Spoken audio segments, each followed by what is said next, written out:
What is going on, guys? Welcome back to the channel. Thank you very much for stopping in. You can see the new to me 350Z is behind me. It's a good looking car, but it's up on stands and here it sits. And walking by it today and being disappointed that I can't drive it this weekend, I thought, well, what better opportunity is there than right now to make a video about why you should never purchase a vehicle that's already been modified.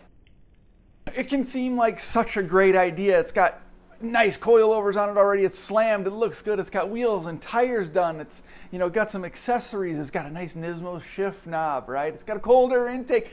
It's got an exhaust system. Thousands of dollars have already been spent on this vehicle, and that's thousands of dollars that I don't have to spend, right? Well, that's what you would think. But oftentimes, when you're shopping for 25-year-old vehicles, 20-year-old vehicles, from younger people, generally, who has these lower dollar, sub $8,000, $9,000 vehicles these days, you really got to know what you're getting yourself into. Now, you might get lucky and find a good deal on a car that's got some nice parts. They've been installed properly and the car's been taken care of overall. But more often than not, in a situation like these, generally with cars like G35s or 350Zs or Subarus, you're more than likely getting into a situation where it was a younger person that owned it. They've bought some maybe decent parts on it, but you get a 5-speed, 6-speed manual transmission, rear-wheel drive car. It's got a little bit of power. Most of the time, they're doing burnouts.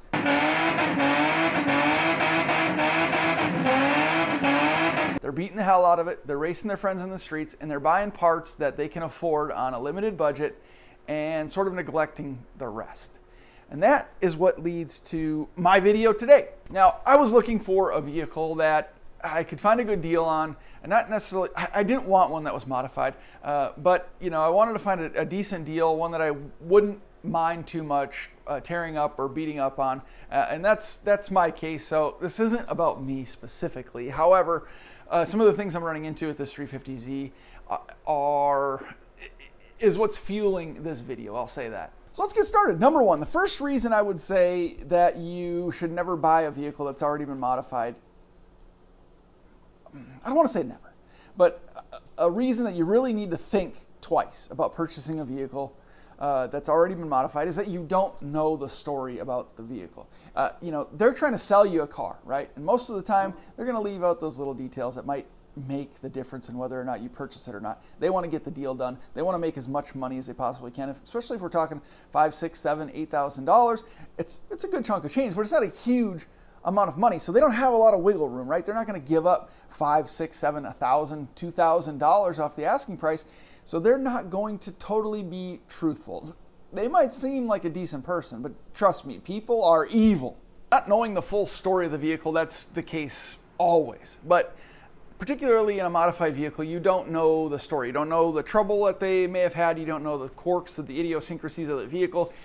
You don't know some of the, did I already say issues that the vehicle may have had? And a lot of times you might get caught up in looking at the vehicle. It looks good. It seems to run decent. So you may convince yourself to overlook certain things, or maybe you just bypass certain things because you assume they're decent because this is good.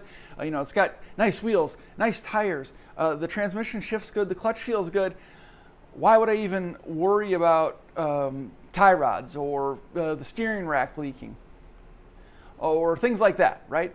So you don't know the story. It makes it a little bit more iffy when things have been done to it. Along with not knowing the story of the vehicle, you don't know how well the vehicle's been maintained. Other than paint condition, interior condition, whether or not it's leaking a bunch of fluids, if the engine bay is all dirty and crusty, check the oil, stuff like that. But, that all could have been freshened up over the last year, last 2 years, maybe just in the time this most recent owner has had the vehicle in their possession.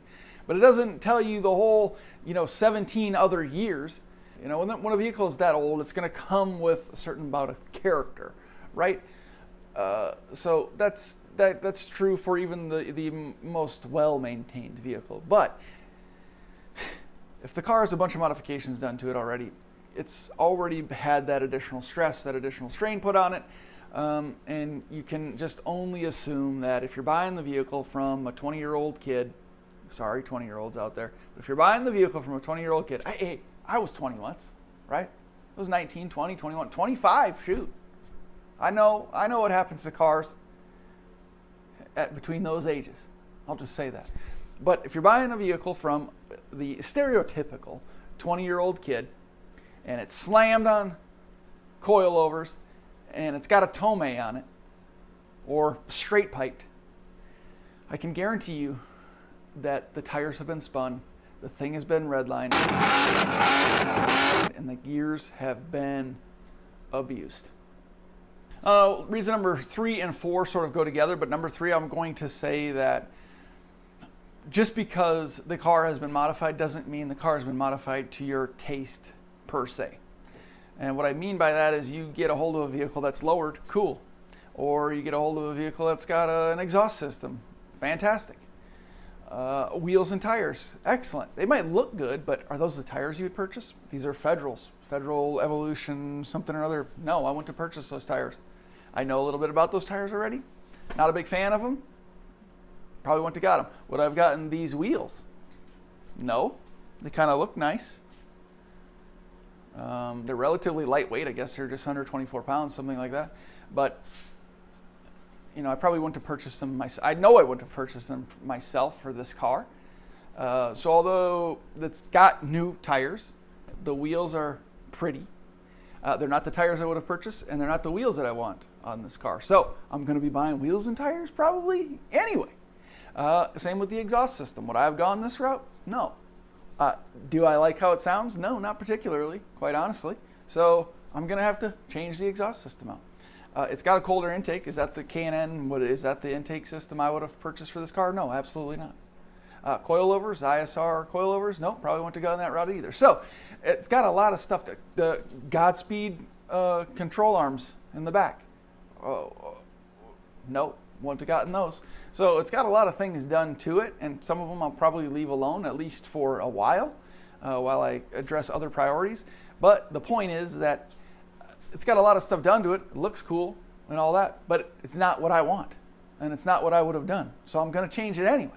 So I might as well have just started with a base model. This is the conversation I've had with a bunch of people who they talk crap about the base model Q50 owners, right? Oh, you're too poor to buy the Sport, blah, blah, blah. No, I didn't want all the crap, all the bells and whistles, because it would have been changing anyway.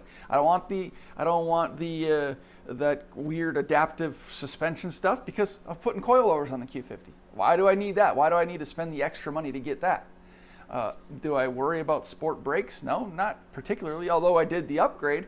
Sport brakes and rotors are heavier than the non-Sport Akebonos. Why would you want to add weight if you're not really decreasing your stopping distance? Sure, they resist brake fade overall, and I think it's going to be a good upgrade, but I did that upgrade for a fraction of the cost of what the step up to the Sport Model Q50 would have been for me. So that's the gist of that story. If you plan on modifying your vehicles whatsoever, start with the base. Start with the base model, unless there's something really fancy or really that you're really dead set on in the upper trim levels. If you're going to be modifying, especially heavily modifying your vehicle, just start with the base model. But it goes back to what we're talking about, buying an already modified vehicle. Make sure, if you're buying one, that it already has the parts on it that you want to put on it, because ultimately you're going to end up changing it anyway, because there's going to be something you don't like about it. There's going to be a cheap feeling to them that you wouldn't have gone that route. Maybe you just don't like the style or how it sounds, and you want to change it. And it's going to end up costing you the same amount of money anyway.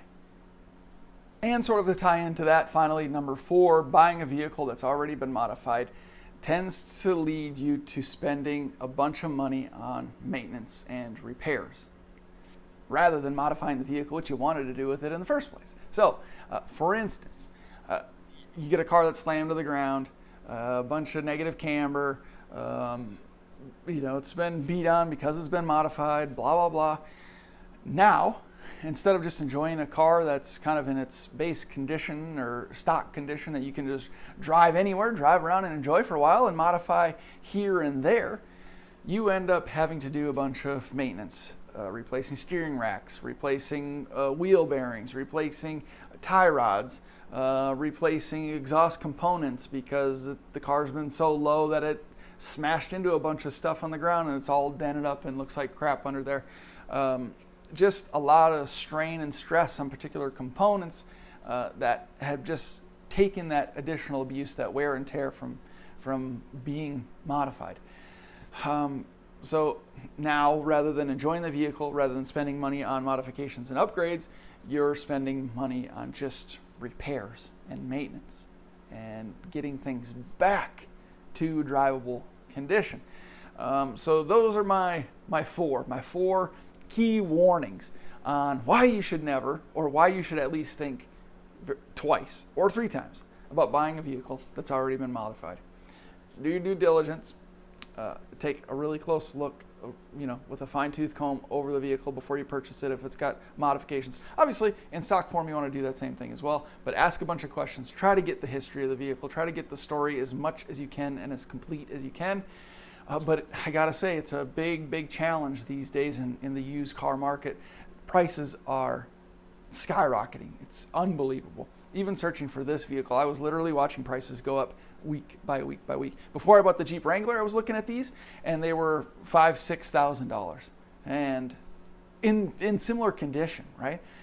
So I just was like, no, that's even too much to buy on a vehicle 200,000 miles in a 5th year that grinds, and that's relatively stock.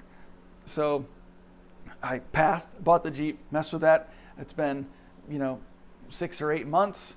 And I'm back in the market now. That same car that was $5,000-$6,000 is now $8,000-$9,000. Same condition, still 200,000 miles, still a little bit of leaks here and there, still a 5th gear that grinds, or clutch that needs to be replaced. So it's a challenge.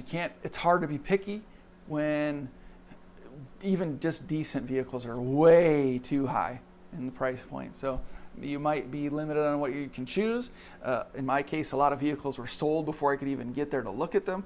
So it's a little bit frustrating. It's a little bit of a challenge, but make sure you really try to figure out what you're getting into before you get into it. Until then, this car is still up on stands, and follow along if you guys want to know the story of the 350Z. Stick around. Thanks for watching. See you. Let me know in the comment section below if you've run into any horror stories buying any used modified vehicles in your past. Thank you guys very much for watching. I appreciate the continued support. Onward and upward, Street Culture. Onward and upward for you guys. Good luck in 2022. We'll see you next one.